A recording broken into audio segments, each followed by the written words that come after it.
Hey guys, thanks for joining me today. So it has been so long since I have filmed a video.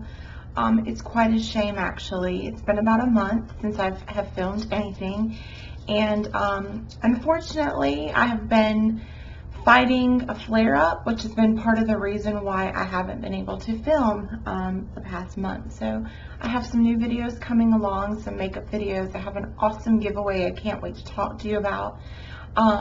But I did a My Journey with Multiple Sclerosis video, I think back in August, and I promised part 2, and I just hadn't got around to filming it. So I'm going to be filming that for you today.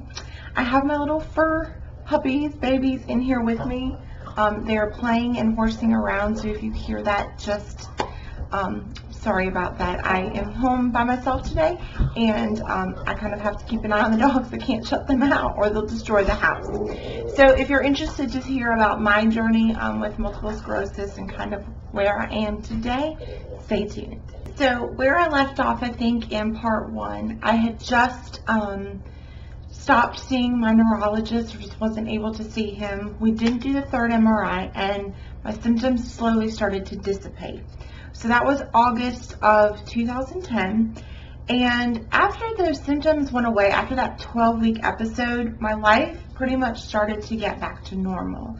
I think I said I attended a friend's bachelorette party and a wedding, so things were starting to get back to normal. I was going back to work, I was feeling good, and I just started to think, you know, maybe it was just a fluke, maybe just something random happened with my body. So December of 2010, I remember it clear as day. I was doing some Christmas shopping at Target, which I know is shocking for some of you. I'm a huge Target lover. For those who don't personally know me, those who do know that being in Target is no shock. But I was doing some Christmas shopping. It was a gorgeous day. It was brisk outside, and I was really excited about the Christmas holidays. A friend was getting married, and I just had a lot to look forward to. I was feeling great, and all of what had happened that summer was behind me. So I just was in a really good place. And I remember walking out of the store that day, getting in my car, putting my purchases in the car, calling my husband to tell him I was on the way home. And as we were on the phone, all of a sudden my face, like in this area, just went completely numb, and I started to slur my words. And it was almost just like I was out of my body looking in at the whole situation. It's just such a bizarre situation. I remember telling him I needed to get off the phone with him, so I did. I put the car back in park, and I just sat there for a second and just relaxed, because I was kind of freaking out. I thought maybe I was having a stroke. You know, logic would be that I would have called 911, but I didn't. Again, I just felt like during the whole situation I was out of my body and I wasn't thinking straight. So the numbness went away very quickly. I was able to talk again. I called him and I drove right home. That started to happen on an everyday basis. It went from like 1 to 2 times a day to 5, 6, 7 times a day, where I would just be having a conversation, and then all of a sudden I'd get this numbness in my face, and then I would start slurring my words. So after I realized it was something that was coming back, or something that was happening over and over repeatedly, I decided to call my general practitioner again, because I wasn't seeing a neurologist. I just called him. And again, I got the same, we're not sure what's wrong with you, you need to go see your neurologist. I told him about the problems I was having with my neurologist, and again, I just got the brush off. Coincidentally, the same week all of this was happening, I received a letter from my neurology office saying that my neurologist had retired, and that any of his former clients were welcome to call and schedule an appointment with another doctor. So I thought this would be a great opportunity to find a new neurologist, find somebody that could fight for me, be an advocate for me, and help me figure out what the heck was going on. So I called the neurologist's office, told them I was a former patient and that I needed to set an appointment with a new neurologist. And this isn't unexpected, but they told me that they had nothing available for about 3 months. I mean, they have so many patients coming in that have scheduled appointments in advance that it was completely understandable. So I felt a little defeated that I couldn't get in and see a doctor right away, so I just brushed it off. I dealt with the symptoms, and then again, they went away. It was sometime after Christmas that they just went away. So now we're going into 2011, and it was relatively from December of 2010 to about June of 2011. It was a relatively symptom-free, nothing going on time period, and I felt good. I started a brand new job at the current company I'm at now, and I was just in, again, a really good place. I was feeling healthy. I started a new career. I just had a lot of good things going on, and I remember that it was probably June or July. I had been working at my company a few months. A new symptom developed, and it wasn't a huge detrimental symptom, but it was something that started to impair my everyday life. And the best way I can describe it was just that I could be standing here having a conversation with you, or sitting, lying down, driving my vehicle, and I felt like I was jumping 2 steps ahead. Like almost I was where I was and then warp speed 2 steps ahead. That's the best way I can describe it. It wasn't a falling over feeling. It just felt like I was jumping ahead, and I wasn't. I was perfectly stationary, having a conversation with somebody, and I would have to stop my conversation just to kind of let my mind catch up. And this went on for, I would say, 2 or 3 months. At this time, nobody at my office knew anything about what really was going on. I maybe had confided in 1 or 2 people, but it was something I pretty much kept to myself because I in fact didn't even know what the heck was going on. I'm going to take a sip of coffee. Excuse me. So anyways, that was like sometime in 2011, and that, like I said, went on for a little bit. And then again, the symptoms just disappeared. It seemed to be the kind of recurring theme as they would come on. They wouldn't be extremely severe as my 12-week episode that I had that just debilitated me. I could still function and do things, but they would come on and then go away. Come on and then go away. And I can just remember going through the rest of 2011. There's nothing significant that stands out in my mind during that time period. In fact, I was working out. I was doing a run club with work, and we were running after hours and training for a mud run, which I ended up completing in March of 2012. So I was feeling really great. I was feeling healthy. I had changed the way I was eating a little bit, and I felt good. A lot of that, the symptoms and everything, was behind me. I was in a good place again, and just kind of continued on with my life pretty much symptom-free for probably a good year. So entering into 2013, my husband started to develop a lot of chronic pain throughout his body. Chronic pain, fatigue. He just was in bad health, and he started to see a new doctor. We left our general practitioner, and after just, again, not getting very good results from him either, we left him, and we started to see, or he started to see, an internist. This internist was a very caring, or is a very caring, compassionate person. He listened to everything that we had going on. I say we, I'm referring to my husband because I attended all of his appointments with him. But he just really listened to things that were going on with my husband. He referred him to amazing doctors, and then within a little bit of like 6 months, he was diagnosed with fibromyalgia. So they got him on a treatment plan. He is living currently right now a very functional, healthy lifestyle. He is not in pain. So I realized that that doctor was really looking out for him and helped him to get back to being healthy. So I just decided, you know what? I'm going to go set an appointment to meet with him and just kind of let him know what all has transpired in the past 3 years, let him know where I'm at, and then possibly I'll have someone I can go to when these symptoms arise and can help me get diagnosed or help me get better.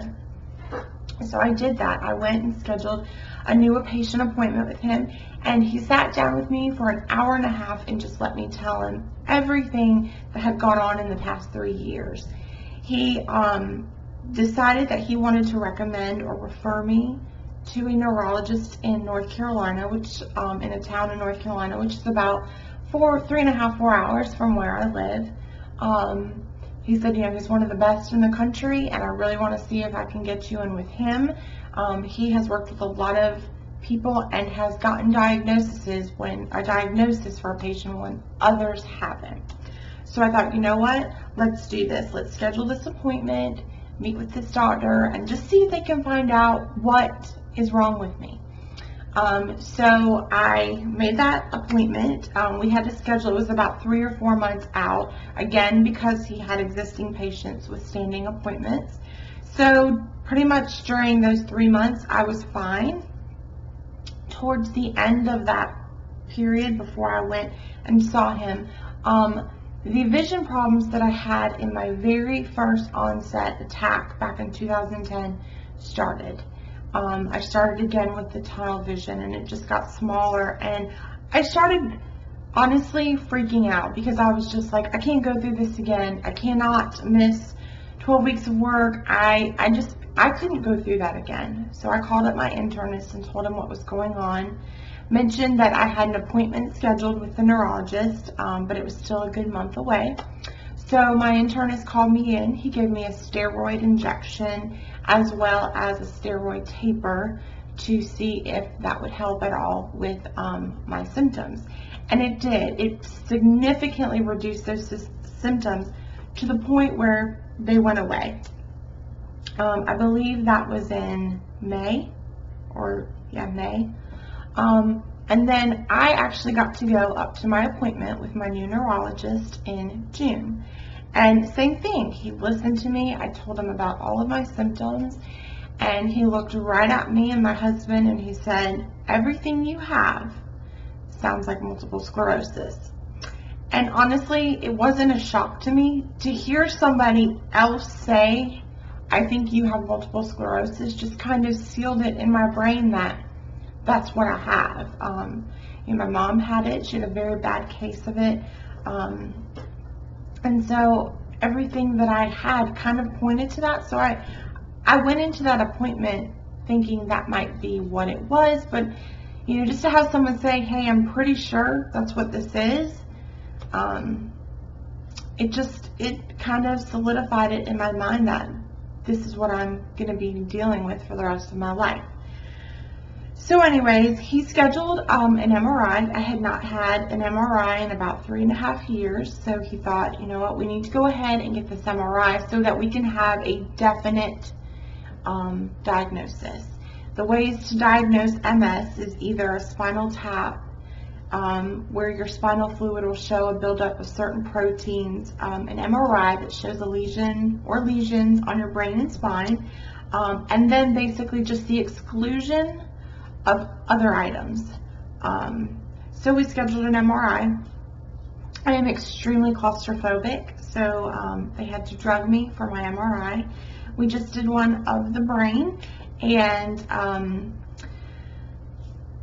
the MRI itself, the whole procedure, it's an MRI. It went fine. I was drugged up. Before I get into all of that, let me back up. So my very first appointment with my neurologist, he went over treatment options if in fact I do have multiple sclerosis. He took a lot of blood work. I felt like a human pincushion, which I was accustomed to because I've been getting poked and prodded for the past 3 years. But one of those treatment options was a drug called Tysabri. And Tysabri is a newer drug on the market. It's an infusion. And in order to start the process of taking this, you have to be tested for a virus that probably about 60% of the population has. However, just lies dormant in your body. It's called the JV virus. So I was tested for that. If you test positive, you're not supposed to be taking Tysabri because you could get a very rare brain disease called PML, which there is no cure for, and it can be fatal. It most usually is fatal. So that'll kind of just give you a little bit of background with where I'm going. So I had my MRI that Thursday. That Friday I'm at work, and I had an appointment with my neurologist to go over the results and everything in about 2 weeks from my MRI. However, it conflicted with I had a schedule conflict with work. I needed to change my appointment. So I called that Friday morning and just asked if I could change my appointment, and talked to the receptionist, and she said, actually, we need you to come in Monday morning. Now, I had my MRI on a Thursday. My appointment originally was scheduled for 2 weeks out. They wanted me in that Monday. And so, of course, I got a little freaked out, and I asked why, and she said that they did not like the results that they saw on my MRI, and that I had some severe inflammation on my brain, and that I needed to be in first thing Monday morning. So I get off the phone, I'm at my desk at work, and all of a sudden the floodgates just open, and I just started crying because I have all these things running through my brain, like maybe it's a brain tumor, maybe I'm dying, what if I have cancer? I mean, I just had all these things, these just very emotional, not logical feelings just running through my brain. I mean, why else does a doctor tell you a day after your MRI that you need to come in first thing Monday? So my boss was kind enough to let me leave work early. I left that day, and pretty much all weekend I was a wreck. I cried. I just prayed. I did so much research on things that you shouldn't be researching. It just made it worse. So I think it was Sunday night when I just was doing some researching online and came across PML, which is the deadly brain disease that can happen if you have a compromised immune system, or if you're taking Tysabri, which I currently was not taking. And I freaked myself out thinking, I have PML, I'm gonna die. There's no cure for this, I'm gonna die. So we make the trek up to North Carolina on Sunday. It's a couple-hour drive, Sunday night. My husband was so sweet. He took me out to dinner the next morning before my appointment. My appointment was at like 11:30. He took me to the mall just to kind of get my mind off of everything. We got into the doctor's office, and I just was shaking. I just was shaking everywhere. I was extremely nervous. Get in, meet with my doctor, and apparently it was all a big mistake. The radiologist tech who did the MRI gave the results to the radiologist here in South Carolina where I live, and thought that I was currently taking Tysabri, which I wasn't, and saw this mass in my brain, which was a lesion that he thought was PML. So in fact, they did think that I had this deadly brain disease, and they needed to get me up to my doctor's office right away. So none of that happened. I worried for absolutely nothing. It was a big misunderstanding, a terrifying misunderstanding for me. But as we got to the results of the MRI, my doctor noticed that I had 3 rather large lesions on my brain. I had one on the top of my spinal cord back here. I had one over in this region, and then again another one here. They were all fairly large in size and very active. They probably had developed right around the time I started having vision problems, again back in May.